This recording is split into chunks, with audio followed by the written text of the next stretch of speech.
What's up, guys? It's Ssr back for another JJKPhantomparade video. So we're gonna come over. Should you summon our boy Kaito? Not gonna lie, you might not even have to, because we're getting seemingly a good amount of free pulls for him. So I will go over, the usual, what he does, what we're getting, and that's kind of about it. I guess also the whole question while you're here, is it worth it? Should you summon? But as I said before, you might not even have to, because we're getting a good amount of free summons. Anyways, do go any further though, I would greatly appreciate if you guys drop a like, comment, subscribe. It would really help me out if you guys are new here. If you guys do like some gacha content, I get a whole bunch of it. Do JJK, do Nikkei, do the Hoyoverse, Wuwa, we do a whole bunch of stuff here. So if you guys also want me to cover anything, or maybe you have an idea for a video you guys maybe want to see, let me know down in the comments below as well. I'd love to hear you guys' ideas on what you guys would think you would like to see me do. I will say though, I'm not really a numbers guy, so I don't know if I could really do some things like the numbers, but like the testing stuff. But at the very least, what I could do is, and what I do like to do is just kind of give my general opinions on things, like may or may not be right, but it's just what I think personally that may or may not be good. Anyways, with that being said though, let's begin. So of course, as you guys see, Kaito is coming out later tonight. I am recording this a little bit later, than I sometimes do. We're also getting this banner as well, which I think we are getting a free either 5 tickets or 1 10 roll for this banner as well. This banner is not too bad, because Purple Holo Gojo is pretty good. The recollection bits are kind of whatever, and the second render herself is kind of whatever as well. Of course, Purple Holo Gojo is the main highlight of this banner, and I think we are getting at least 5 to 10 tickets for this banner for free. So this is the first big event we're getting, or maybe not big, this is the first event we are getting this week, tonight. So we're getting another map event. These are kind of nice, they're not too bad.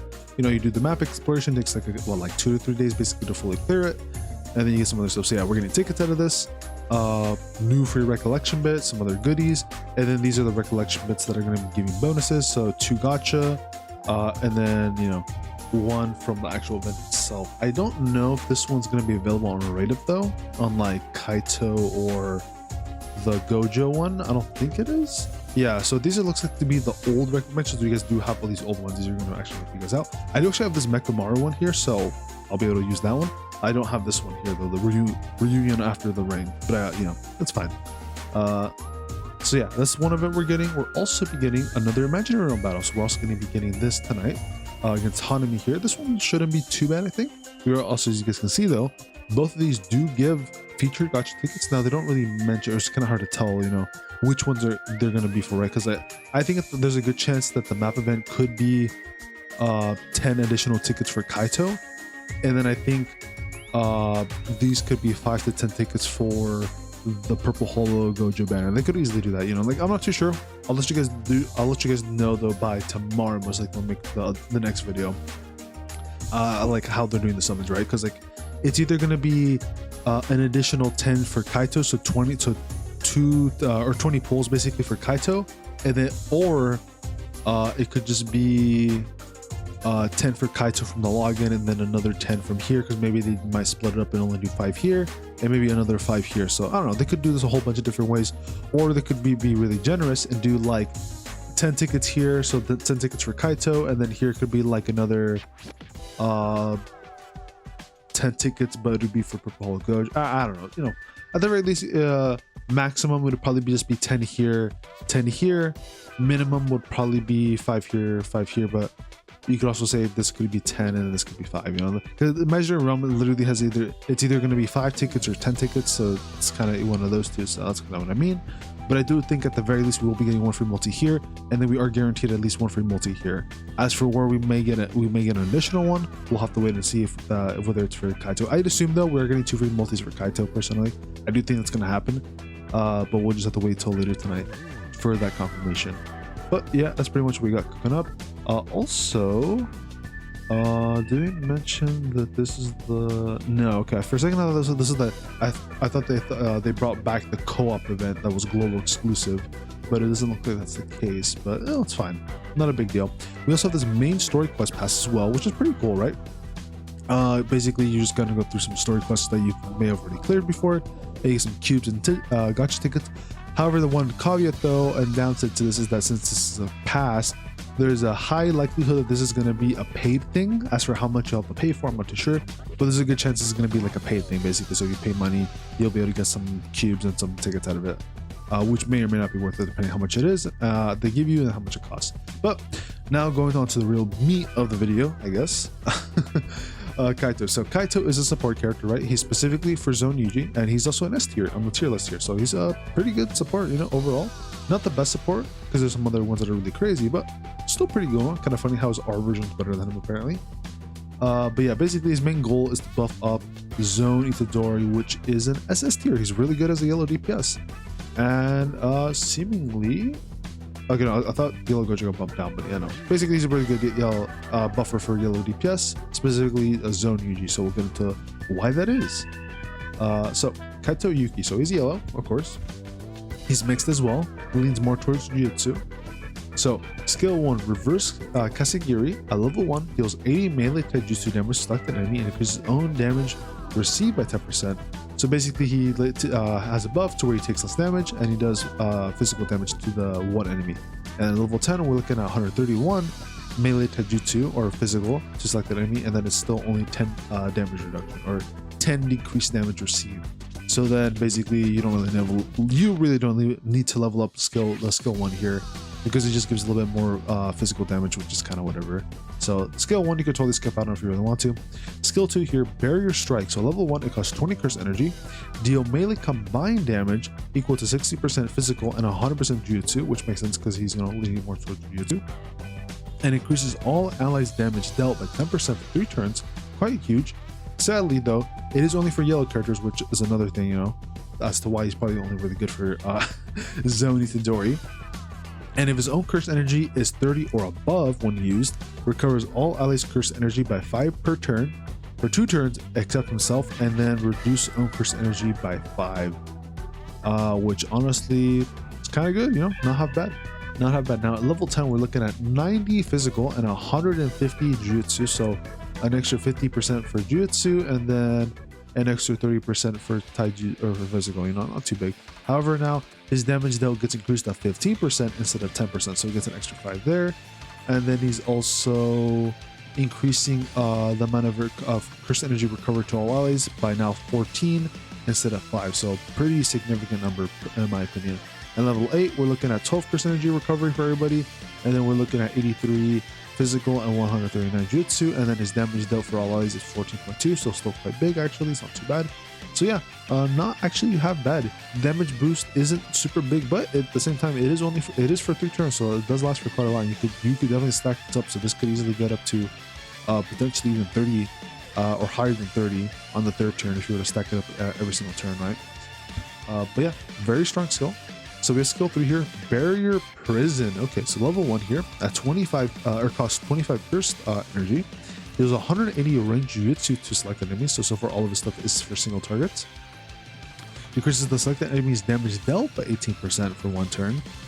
So basically the enemy won't be able to deal as much damage, which is quite nice.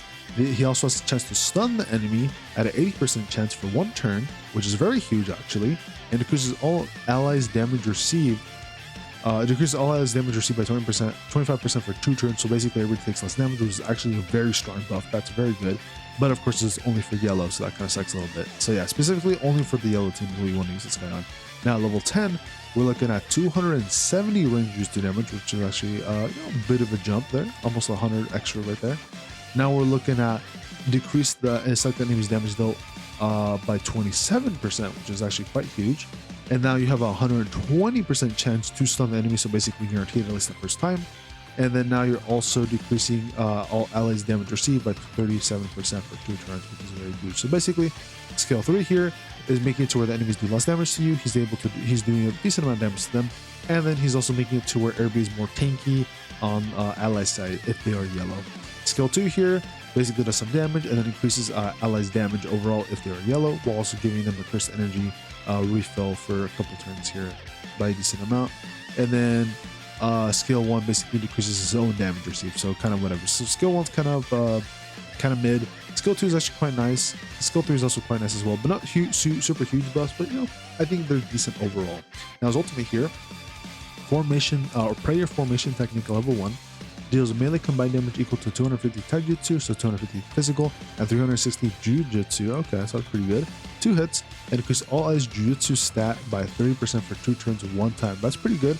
6 is only for 1 time though, so I'm pretty sure that means that if you use any attack basically with this buff, that one attack will use it, so then the second turn you will no longer have that buff.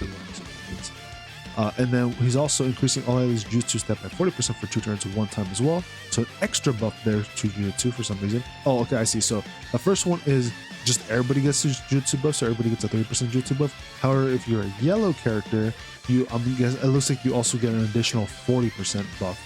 And then he increases own curse energy consumption efficiency by 3 turns, which is pretty cool. It basically means that his skill 2 and 3 are going to use like, instead of 20 curse energy, they're only going to use like 5 or something, or they're only going to be like 15 or something, right? So like a reduction, which is quite huge. Now at level 10 for the ultimate, we're looking at 412 physical and 590 jutsu, so decent jump. But however, here's the bigger kick, bro.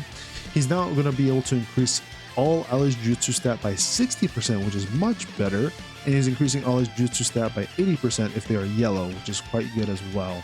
Now it is a one-time buff though, so that's kind of like a little bit in that regard, but it is a quite big buff when he does his ultimate. So yeah, I can definitely see why Kaito isn't really super crazy, but I can also see why he's S tier, right? His buffs aren't like crazy, but they're still quite significant, and he definitely seems to be quite good.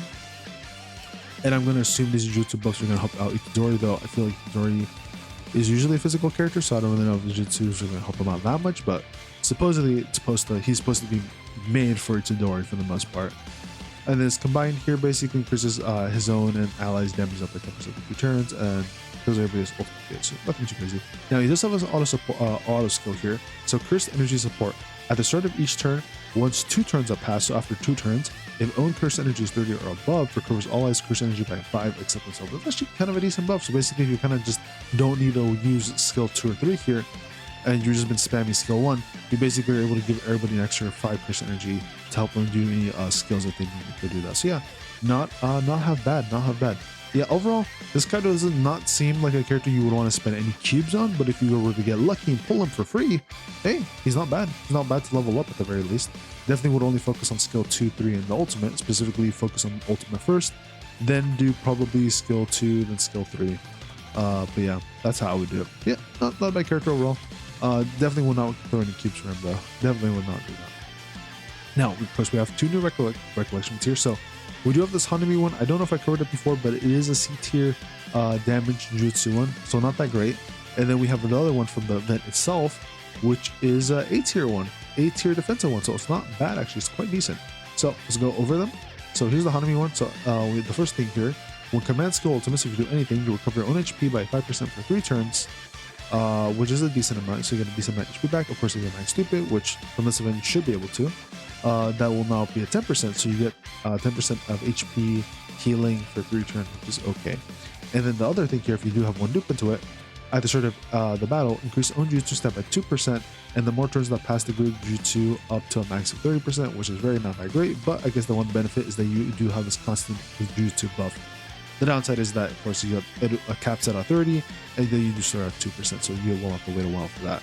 Yeah, not that crazy. I think I might have already covered this, but just want to cover it one more time. Now, here's the new one from the event itself. To those who, I guess one more thing. The Hanami one is also 50-50. Jutsu and Taijutsu. You guys are interested in that. But anyways, going to the event one here. To those who do not mesh, it is also 50-50. So when you do a command skill or ultimate, decrease own damage received by 70% for 1 turn. That's actually quite huge. That's actually what's A tier at least. And increase own damage dealt. Decreases own damage dealt by 100% for 2 turns disadvantage. So basically, you're cucking your own damage, but you're taking a lot less damage. So kind of a give or take. Definitely way more viable for any support character that's just trying to buff up the team rather than, do DPS, so that kind of makes sense. And then if you do have it at 3 dupes, now you're decreasing your own damage received by 100%. But luckily the damage dealt decrease is still at 100%, so actually quite good. You do survive for a lot longer now. 100% damage decreased own damage received is actually quite huge, even if it's only 4 turns. And then if you do have 1 dupe into it, at the start of battle, attracts all enemies to attack self for 1 turn. So if you really wanted to, maybe have like a revive or some way to like no damage on the first turn.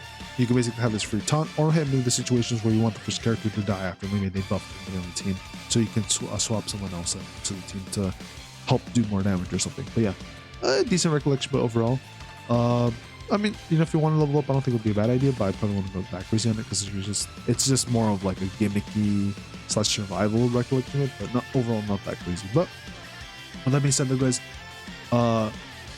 you know, all I can say is have fun with the events. You know, if you get lucky with Kaito, it's not bad. I would level him up if you do get him for free. Otherwise, I will not pull. I will not pull any more than what is given for free for this Kaito banner, and I would save everything for the next couple weeks. Specifically in 2 weeks when we get Gojo, unless you guys want to get Itadori first. You can by all means try and go for him, but I would recommend you go for Gojo. Get him first guaranteed. Once you have him, then if you really want to, you can go back for Itadori. And yeah. But with that being said, though, guys, I'm gonna head on out. Hope you guys have a good time farming and summoning, and I will see all of you guys later. Peace and take care, everybody.